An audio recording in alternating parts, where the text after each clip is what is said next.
Warning, the following program is designed for casual wrestling fans and is meant purely for entertainment. If you're SAWFT, proceed at your own risk. Viewer discretion is advised. Brother, I'm going run a wild Hulk Hogan. If all I get's a moment, I'll make sure it's an explosion. Cause lately I've been seeing stars trying to kick out of this chokehold. But it's no holds barred. Middle fingers like I'm Stone Cold. What is good, everybody? It is your boy WETOODEEP, and we are back with another episode of the Slapping Me to Wrestling podcast. We got a good episode here for you. Before we jump into all that, though, don't forget to use the affiliate links for WWE Shop and Expedia. Not going to bore you with all that nonsense. That's in the description, as well as the Discord link where you can join the conversation around these episodes. That's in the description as well. So let's sort of preview this episode, and then we'll dive on it. And sort of give a reason why it's happening, right? Because I didn't plan for this. I didn't plan to be, getting home from watching Vengeance Day live, getting home today, and planning on recording this, right? My plan was either tomorrow, since I'm going to Raw, sort of do like an episode tomorrow morning, reacting, or waiting till Friday to sit down and record. And that all changed when I'm about halfway home. So I live in the Charlotte area. I'm coming from DC. It's about a 6-hour drive. I'm about halfway home. And I get this notification from Discord that the Beyond the Junkyard podcast, hosted by my brother and Cody. Well, my brother does a solo episode every now and then, sort of like I do on a weekly basis. And he recorded an episode this morning titled something along the lines of like Grand Slam Australia made the E-drones mad. And so first off, go check out that podcast. It was a good listen, right? It was a good entertaining listen. So go take a look at that. That gives you context. Now I'm going to respond to that in the second segment. That's the only reason I want to respond to that now before I forget the points that I want to mention, right? But before I respond to that, listening to it made me say, you know what? I want to be fair. So let's go watch Grand Slam. I got I got to the hotel after Vengeance Day and was like, you know what?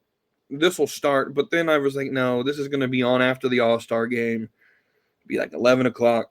I got to get up early and drive. So I didn't watch Grand Slam live. So I get home after a 6-hour drive, and I torture myself through this 2-hour episode of Grand Slam. And so I'll say this. 2 of the 5 matches I cared about.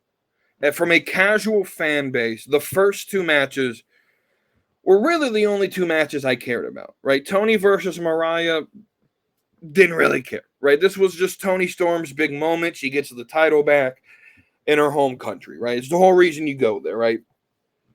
Buddy versus Okada, don't really care about, right? Both of these were good matches, right? Cope and Jay White versus Mox and Claudio.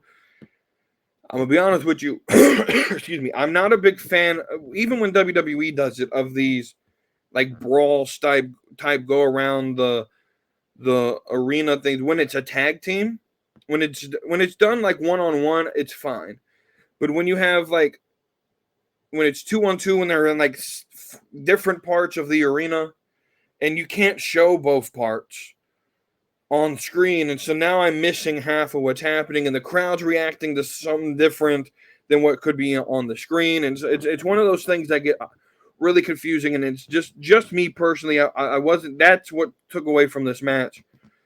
Outside of the fact that I don't understand why it's happening. Like I know that Mox and Cope are fighting, but what's Jay White got to do with it, right? And I'm sure someone, James will respond, will watch the show, keep up. And then I try to keep up with it, but you can see they'll use that excuse. They'll use that reasoning. And it's a fine reasoning. Sure, keep up with the show. But then in the same podcast or the same breath, say, well, we needed this to start when it did so that we could get the NBA lean in, or the NBA crowd to roll over into our viewing base, and maybe we can get some of those, right?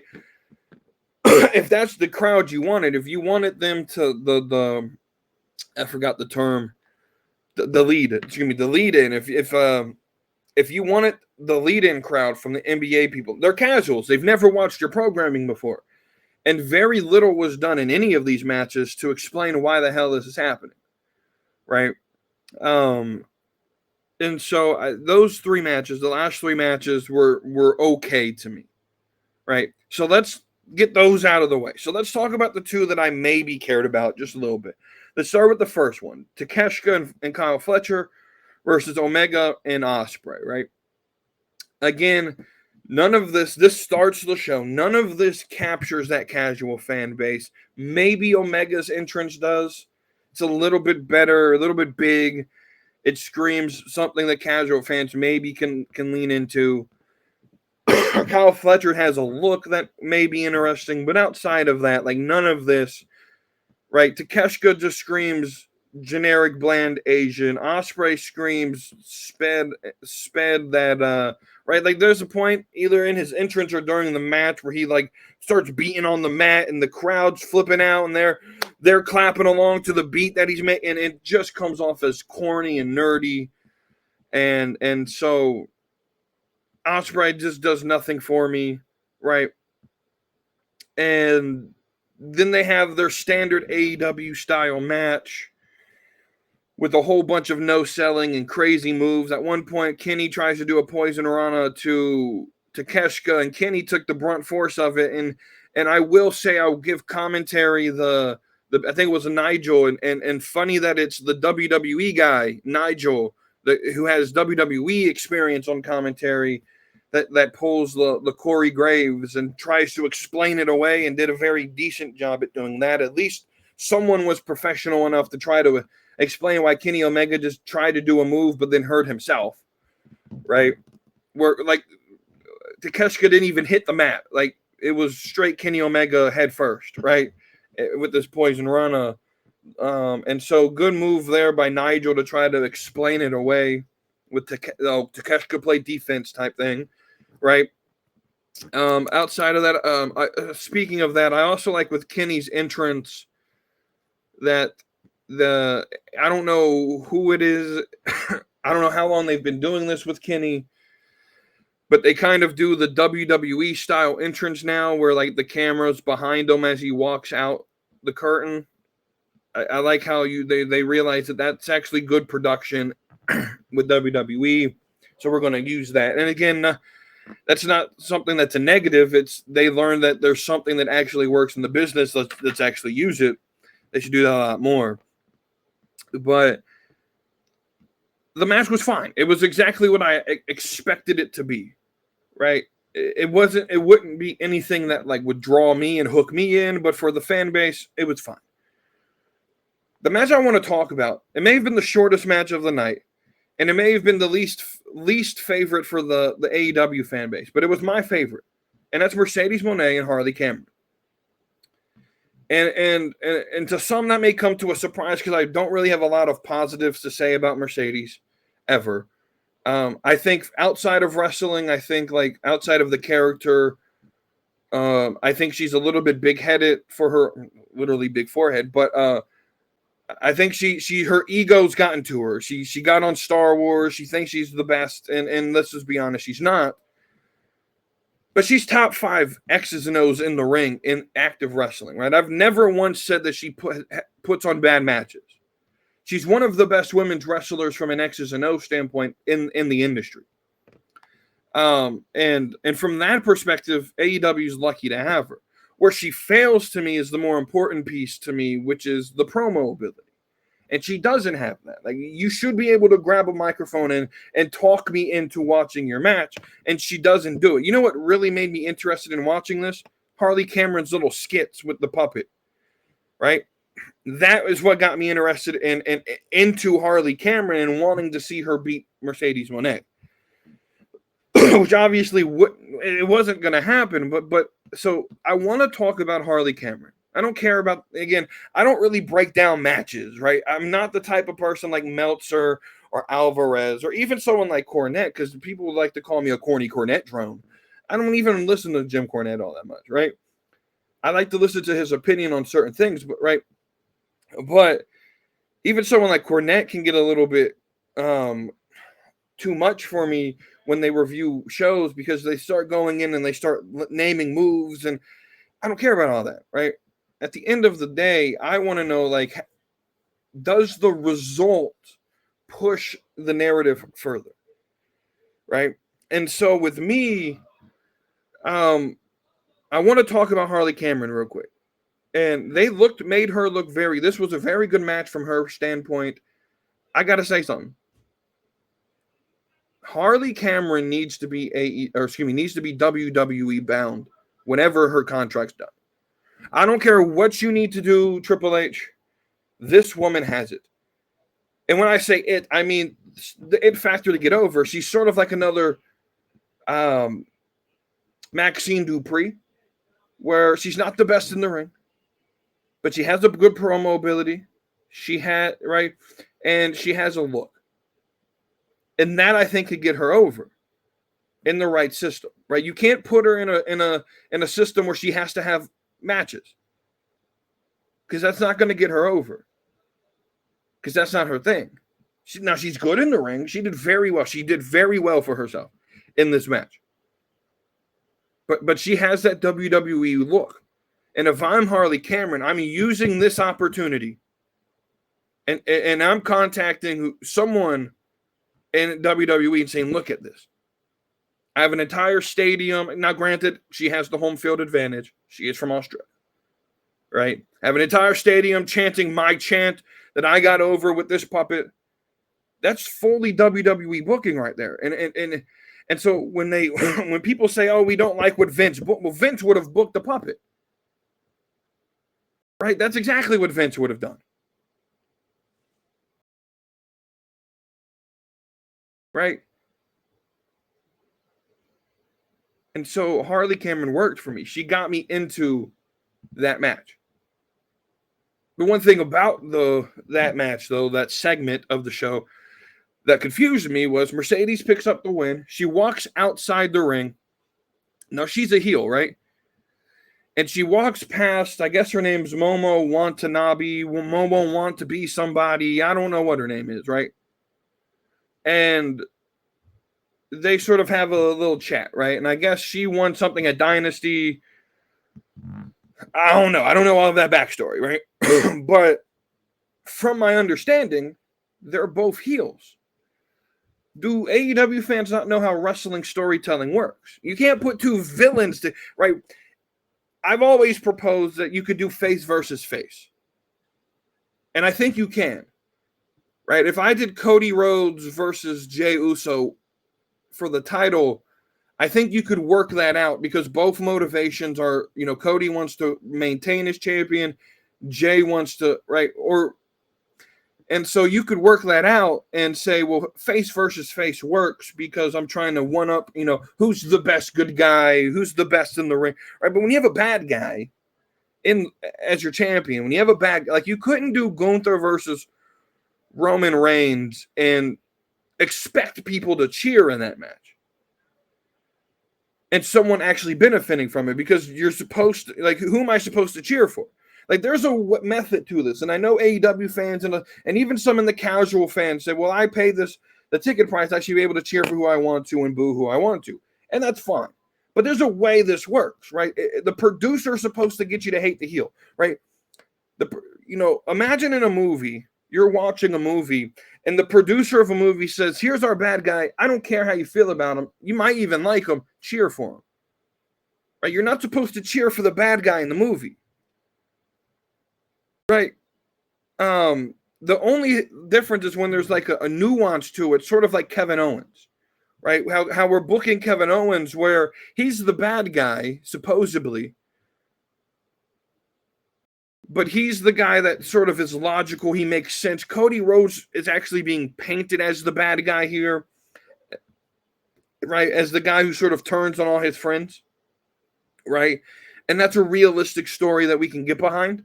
But for the most part, you're not supposed to have two bad guys, right? Because even in that story, Kevin Owens is trying to paint himself as the savior that's trying to take down Cody Rhodes, right? So there's still a good and an evil element there, right? You can't have evil versus evil. No one's going to cheer for that. And when they do, then it's no longer evil versus evil, because there's a positive reaction to it. So this is just a match for the sake of having a match. And that is why you don't get some of the casual audience to care about your shows. Because that type of logic is missing, right? So let's transition. Let's move over to respond to James's little podcast here. Got a couple points for you that I just want to, right? So he comes out and he starts talking, these people really just hate AEW. He basically says that we critique AEW because we hate it and we want it to die. And I don't know how many times I got to say this. I don't want it to die. I don't. But reality is reality. The product isn't good. The product is, like, objectively, right? If you could, like, people want to say, oh, you're biased with the WWE lens. Like, James, take off the AEW lens. Take off the cocaine-filtered Tony Khan Kool-Aid, that filtered lenses that you have on, that Tony Khan has all AEW fans drinking, and look at the show objectively. It's not good. There's nothing entertaining about it from a storyline perspective, which I'm going to get to that point in a minute. So let's actually get to that point now. 5-star matches do not grow the brand beyond the small niche of the wrestling fans that you already have. You need the soap opera to grow the brand. Storytelling is the only thing that makes this business and the industry of wrestling, pro wrestling, entertaining. Outside of the soap opera, you're watching two men or two women fake fight. That's all you're watching. You're watching fake fighting. If you don't have the soap opera, if you don't have the theatrics, if you don't have the drama of the bloodline, then you just have two grown men in tights fighting over a prop that doesn't matter. And to most casual wrestling fans, and I'm going to say this, when it comes to people who say they watch wrestling, I'm willing to bet 50 to 60% of them are casual. It's the largest part of the audience. To them, if there is no soap opera, they don't watch the business. They don't watch the episodes. And so when I say objectively from a business standpoint, this isn't sustainable running AEW the way, right? And that's the next point that I want to talk about. James, you so love to use food analogies when you talk about AEW versus WWE. A lot of times your food analogy is you might like chocolate ice cream, and AEW might be vanilla, and there's people who like vanilla, or let's go the opposite because vanilla is more popular. So WWE's vanilla, AEW's chocolate. You might like vanilla, but chocolate's still something other people may enjoy. Here's the problem. Here's the problem with that argument. No one's arguing that you can't like something different. That's not the argument. The argument isn't the taste of the product. It's about whether or not that product is sustainable. can you sustain long-term running AEW the way you're running it right now? And the numbers don't lie. The numbers don't lie. You love to say, well, this was the third largest gate. Guys, it was going to be anyway. The 3 highest gates in your company are overseas shows and starving markets. Please do that in the United States. Please, right, have All In Texas sell out and have a large gate, which it will. I'm not going to say it's not. But have a Collision or a Dynamite sell out for once. When I mean sell out, I mean get a 10,000 seat arena and fill 10,000 people in it.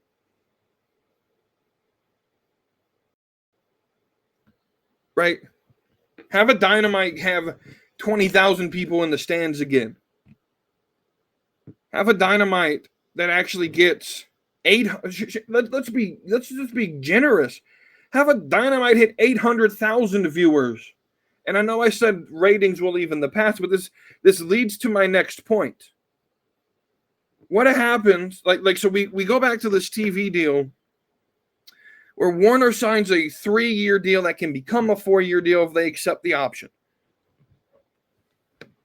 What happens in 3 years? They say, we don't want this no more. We're not going to pick up the option. And there's no evidence that says that any other network would want to take this product. And you don't have a TV brand. And you don't have a TV deal. What happens then? This is what I mean when I say think long term. James, I asked you that question like 4 times in our group chat that led to you recording that podcast. Never once did you answer that question. What happens in 3 years when you lose Warner and no other network wants to add you because the numbers aren't there? Have we ever thought about that? There doesn't appear to be any planning for the long-term future. But your food analogy also fails, not just because you love to use the ice cream analogy. In this particular episode, you used chicken fingers. And you said AEW and WWE can't be the same. And you used the analogy of Zaxby's versus Raisin Cane's, and for some reason you added very, very niche restaurant that's nowhere close to being nationwide, and Dave's Hot Chicken, which is crazy because that's what I ate for dinner last night. But you use this analogy and you're like, well, Zaxby's has to add all this other stuff to the menu because they need to differentiate. No. Let me tell you why Zaxby's has everything on the menu. As someone who actually used to work for the company, it was because it didn't start as a fast food restaurant. It started as a casual dining restaurant with the first couple stores were closer to being a bar, closer to like a Buffalo Wild Wings than being like a Raising Cane's type restaurant, like a fast food style restaurant. It's supposed to be casual dining and finger foods and like a bar scene that's right. And then as the business evolved, it became the first couple Zaxby's that when they started didn't have drive-thrus. It was solely casual dining. But then it slowly, as the business evolved, it changed into a fast food restaurant, and they just kept the same menu, and it's changed throughout the last couple 20 years, right? But see, your analogy fails because you think you know what you're talking about. But also, let's actually digress on, or let's actually dissect this analogy. Right? If chicken fingers and fries sell good like they do at Cane's, why would I not just sell chicken fingers and fries? Right? And do exactly right. Something is the greatest form of flattery. Mimicry is the greatest form of flattery. Like, if it works, it works. Right? There's a reason where if I were to ever start a restaurant, I would do exactly what Raising Cane's is doing. Right? Because the problem with your analogy is you assume that if Zaxby's just did chicken fingers and fries, that the market would say, oh, we can't have two of the same type. That's not how this works. Right? When you get down to the nitty gritty of everything, McDonald's and Wendy's are the same restaurant. When you get down to the nitty gritty. Now, McDonald's has a signature sandwich that's a little bit different than Wendy's signature sandwich, but from a menu perspective, McDonald's and Wendy's, they sell cheeseburgers, chicken nuggets, fries. They both have some sort of frozen treat that you can get. Right? It's the same restaurant. And why are they the same?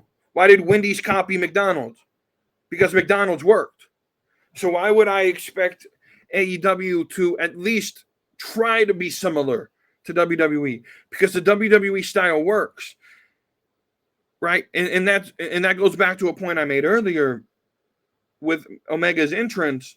There are parts of the AEW's presentation that copy from WWE where they see WWE. But it would not surprise me if in 6 months, 8 months, AEW has a drone.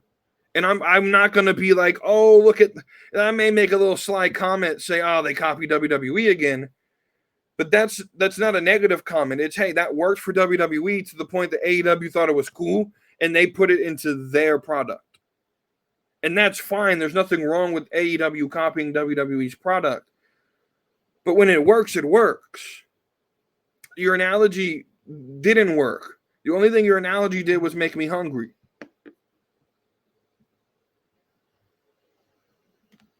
Right? And then my final point, right? Because you made this entire episode over a discourse about a report that AEW had to loan out a ring because theirs didn't get there in time. Now, my entire critique about it, I was like, oh, look at this shit show. Look at it. My entire critique about it wasn't really about the ring. It's not about the ring. The ring is just a side conversation about the larger topic. And that larger discussion is this, and the entire marketing scheme of this, the entire, from when you announced it to the event itself, has just been amateur. It's just been amateur. You announce it without telling us what the event was. All you say is Saturday. Excuse me, Saturday. Or at first, you just announce this, we're going to Australia, right? Then you announce that it's going to be in February, which is dumb as shit. WWE learned from that shit because February is Australia's summer, so it's hot as shit there, right? And so that is just stupid planning, which again, WWE could get knocked for that when they went to Australia last year for doing it in February, right? You get you sort of make the fans believe by not telling us that it's not a pay-per-view, that it is a pay-per-view. And again, I broke this down last episode, that why would any fan who sees that you rent out a 40,000 seat arena, or how many ever the initial stadium was, how would anyone not see that as you're doing a pay-per-view? Right? But you bit off a little bit more than you could chew, and the tickets weren't selling, so you moved it down to a smaller arena. It then gets announced that this is a Collision. Now, you had a very, very good episode, by the way. I would say it was a very average episode. It was what I expect out of AEW. Nothing that would flash me to continue to watch it if I didn't want to. But it was good, right? I'm not going to be negative about the episode. I thought it was decent, right? But now we get to the episode, and you have this tiny ass ring, and this, again, it's not about the ring. It's just, but it's about professionalism. It's about, you look amateur. You had an indie ring. You didn't have real stairs, right? You want the lead in, and then the lead in, what they see is, oh, it's just going to be WWE, and then they look at the setup, and you got a steel barricade that you look amateur. The look of the arena, if you would just of the setup, it looks like you were doing just a normal indie show in front of 1,000 people. The way the setup looked, and so to a fan that hasn't watched wrestling in forever, or maybe has never watched wrestling, this looks amateur, and that's my critique. It's not about the ring, right? But you have a ring setup that's smaller than normal. The ring posts were crooked. Now, there's people saying that the aprons weren't fitted right. I wasn't looking too deep into all of that. I don't care about all that. But you could obviously tell the ring posts were crooked and that the ring was small as hell. And to me, and then there's no steel steps, and they got this little step ladder that they're climbing up to get into the ring. And it looked amateur. It looked like high school gymnasium. It looked very indie. And I'll end this critique before I jump over into the end of the show, which is going to be my Vengeance Day reaction. My final result of this is, it's not about the ring. Whether or not Tony Khan failed to ship it, didn't ship it, planned to rent a ring from an indie company, none of that matters. That's not the point. The point is that you look amateur by doing this. You look very amateur. You don't look top tier. You look second rate. So no, let's wrap this segment up. So no, I don't hate AEW, right? Everyone says, hey, wait, we too deep. You're just a hater. You hate AEW. It's not hatred. My critiques are coming from a place of honesty, a place of concern. Again, if anything, I want AEW to succeed because we all have recognized that competition makes wrestling better, not just in between AEW and WWE, but TNA has stepped up their game. The indies have to step up their game. Competition makes wrestling better. But if we're being objective, AEW is not good right now.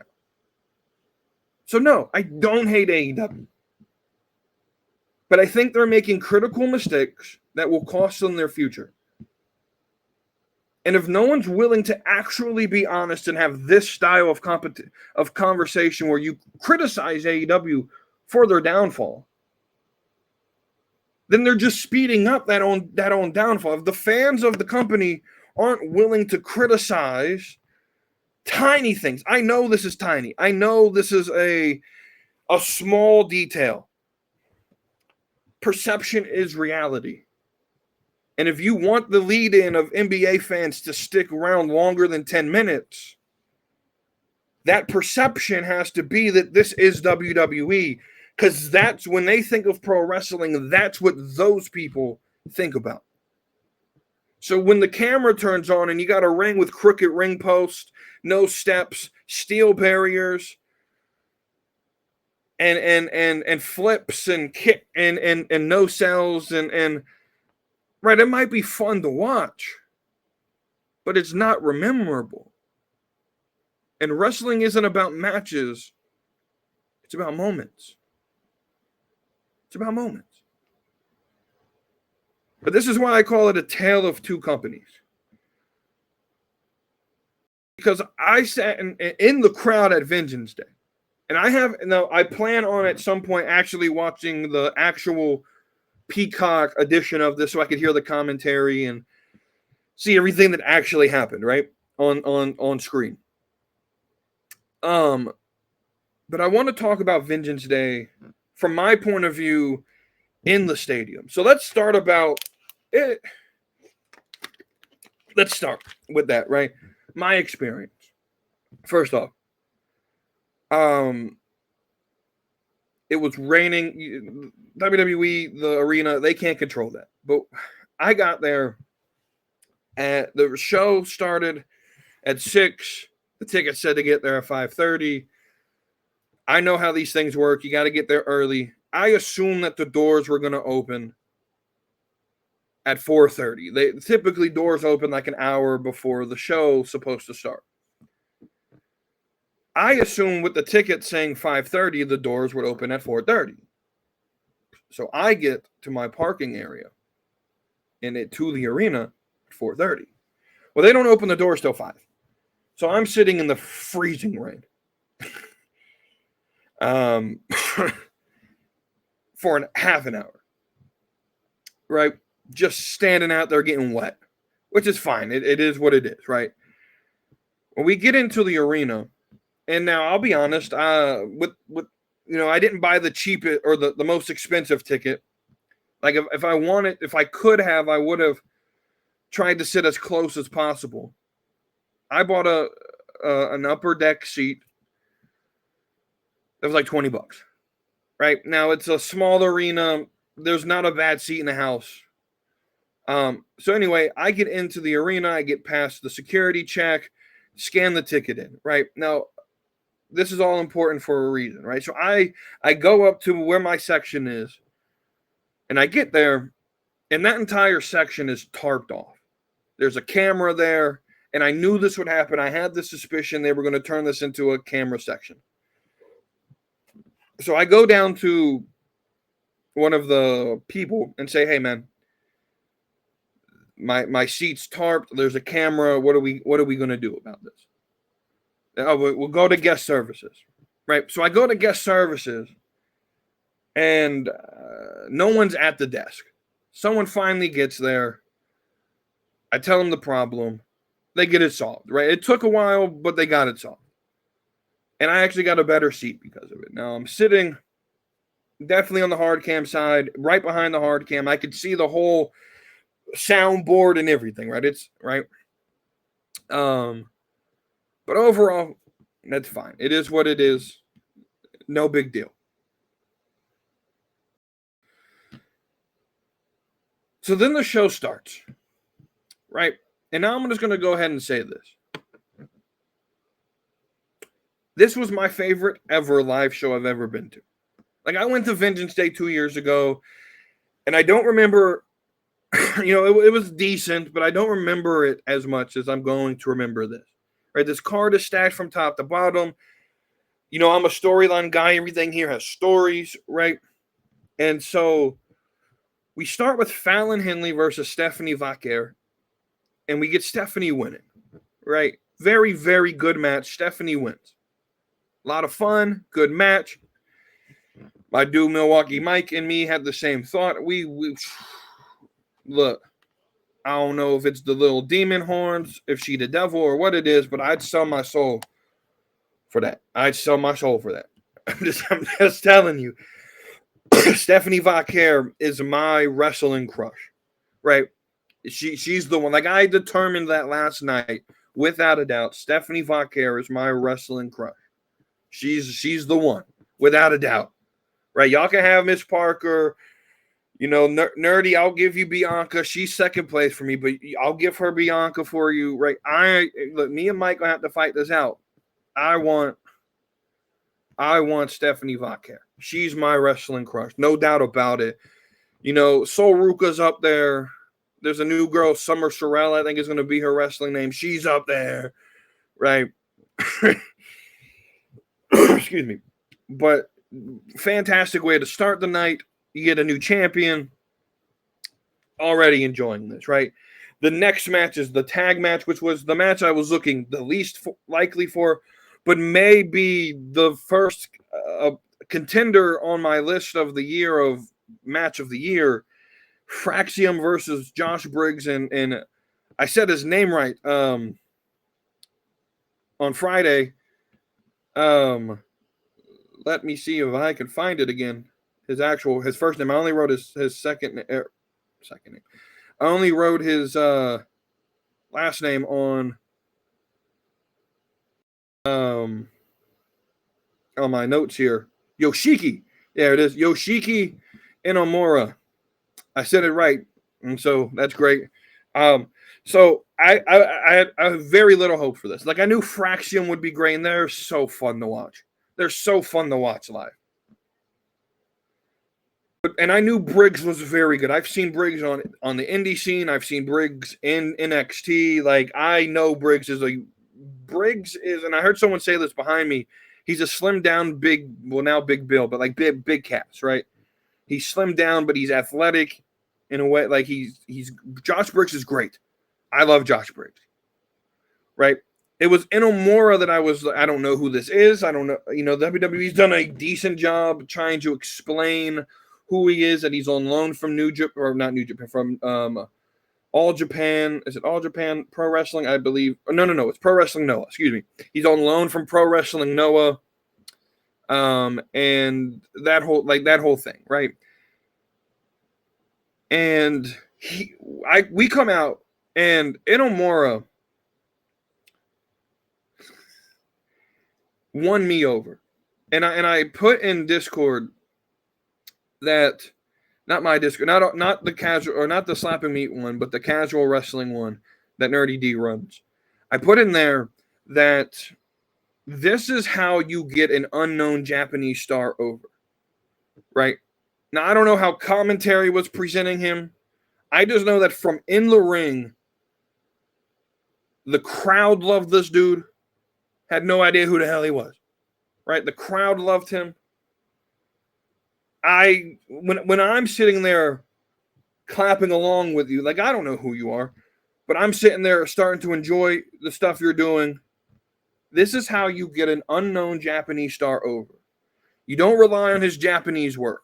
You don't make the fans go back and do 20 years of research. You create something new, right? And you can build off of his career, but you create something to add to it. And he was fun. He was powerful, right? But in the end, FrAxiom won, right? And then they do a little promo talking about, or this was the pre-show. They do a little promo talking about, we want to see how we fare against main roster guys, which leads me back to maybe, like, are they at Mania? Are they pulling double duty? Right? But then we have Trick versus Eddy. This was the match I kind of actually expected was going to be the worst. I'm not a fan of strap matches. I'm just not. I think this is the first one I've ever saw live. Still not a fan of it. I think it takes a bit of, I don't know. I don't know what it is about strap matches that I don't like. But I told you guys in my predictions that Eddy was winning this match. There was just something that convinced me that Eddy was going to win this match. I feel like Trick is done with NXT, and that was sort of his send-off. And now he'll pop up. Man, if he pops up in Charlotte on Monday Night Raw, let me tell you something. We about to be hype up in that bit. We're going to yeet for 20 minutes, and we're going to whoop that Trick for 20 minutes. But, yeah, I thoroughly I enjoyed it. It was my least favorite of the matches, but yeah, that was I will say, and I don't know if I'm the only one that had this thought. It was a little bit crazy to see this man Eddy Thorpe sort of like tie Trick to the turnbuckle and whip him. I don't know what kind of message that sends during Black History Month. I get it's not that deep, and I would, that's a joke. It's a joke. Like, I'm not actually butthurt about it. If anyone is, they're soft. But I don't know, man. I'm not a fan of strap matches in general. So that sort of makes me biased towards this match. Then we get Jevon and Ethan. And everyone in the casual wrestling Discord, I put your predictions, and everyone was saying Jevon was going to win. And I said, slow your horses, right? Slow your horses. He's going over at Stand and Deliver. Ethan's winning this match. And that's exactly what happened. Because that gives Ethan more heel. Like, bro, he got booed very badly. Like, booed out of the arena type shit, right? There was, that's bullshit type chants going on in the crowd, right? And so through 4 matches, I'm having a grand old time. I realize that by this point, it's only been like an hour and a half. Had a grand old time so far through these first 4 matches. I'm 4-0. We have Oba versus Theory versus Waller, which I know Oba's winning. Like, there's no way they take the titles off of him. And this whole story is sort of really about Waller versus Theory and what happens with them. I expect to see them on Monday to address what happened between them. And so, excuse me. Excuse me. But, yeah, this was a fun match. Oba Femi's a tank, dog.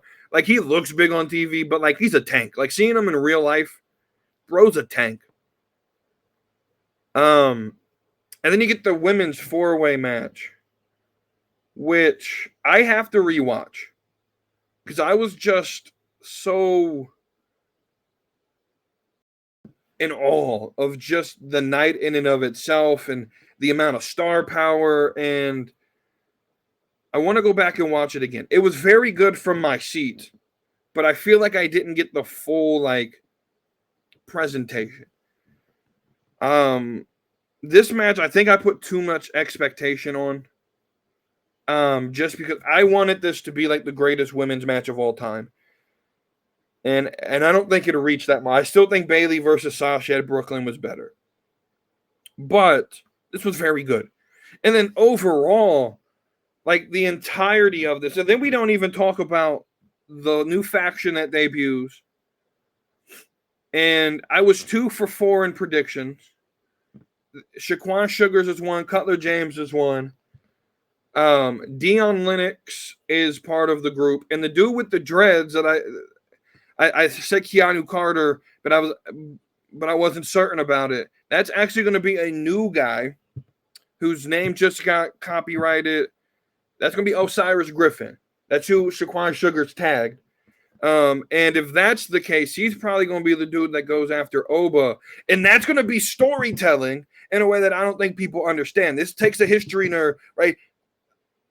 Oba's from where? Nigeria, right? Osiris Griffin is Egyptian in terms of like the mythology, right? So for those who don't know, Osiris is the god of fertility in Egyptian myth. Griffin are the eagles with, they're like part lion, part eagle, and they got the wings. Those are griffins, right? And so if we do like some sort of like Greek or not Greek, some sort of like Egypt, like because he's the sort of big guy of the group. So I imagine he's the one going after. I imagine he's going to be the one that goes after Oba, and which is crazy because he's the newest of the group in terms of wrestling. But I think if they protect him, maybe that's not even the case, that they're just attacking random people. Who knows? But bro, Osiris Griffin already on, bro. He already here. The name just got copyrighted last week. Let me tell you something. He's about to be a star. And I know a lot of people are like, oh, it's Shield 2.0 or Shield and Nexus or Retribution or whatever. I'm going to give it a chance. I am. And it's crazy because I was super close. Like, when you watch on TV, you don't see the setup to the run-in. And so, like, I'm sitting in the corner where I'm sitting in, like, right behind the production, is where 2 of the guys run out from. And so they start running, and they're just paused there waiting for the sign to go. And I'm saying, oh, shit, who the fuck are these guys? Right? And then I realize who it is, and I'm like, oh, shit, bro, this is great. I'm ecstatic. This event was the best live event I've ever gone to. The best live event I remember going to. Right? But that's that. The bottom line. Let's end it with the bottom line here. The bottom line is there's 2 different paths being, I say a tale of 2 companies. Tale of two shows. Two different paths just got proved here. Now, let's start with one thing. Women's wrestling was the feature of both shows, in my opinion. You started NXT with a very good women's match. You ended it with a very good women's match. Featured. You have Harley and Mercedes and Toni and Mariah with very good matches. Women's wrestling is the winner of Saturday. That's the positive. But here's the bottom line. AEW, if they want to succeed, I think it was Booker T who said it would not surprise him.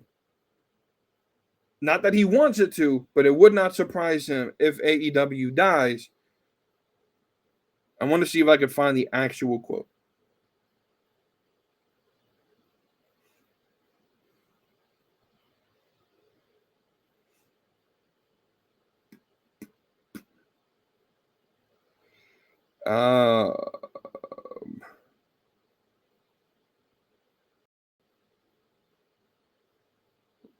I want to try to.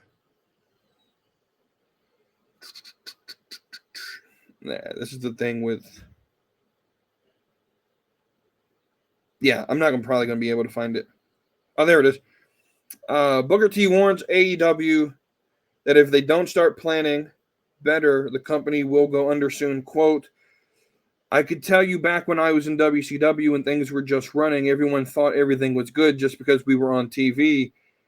AEW better be thinking about what's next. You better be thinking about the future. You could wake up one day and it will all be over. A promoter told me a long time ago, you can't just set up a tent and do wrestling.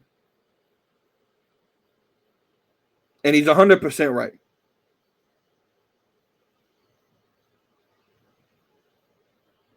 And so we'll end it with that. I mean, Booker T knows what Booker T runs a school. He runs a promotion. He's been in the business. That's not me talking. That's Booker. Plan for the future, AEW. Plan for the future. And that's where I'll end it. Thank you all for watching and listening. Like, share, subscribe, share with your friends. Share with your AEW friends, WWE fans. Let us all know what you think in the comments. And until next time, I'll see you on the next episode. Keep calm and remember, slap that meat. So hit that subscribe, come along for the ride. AEW, WE, we're always on side. From fantasy booking to baddies that slay. Slapping meat wrestling every Tuesday.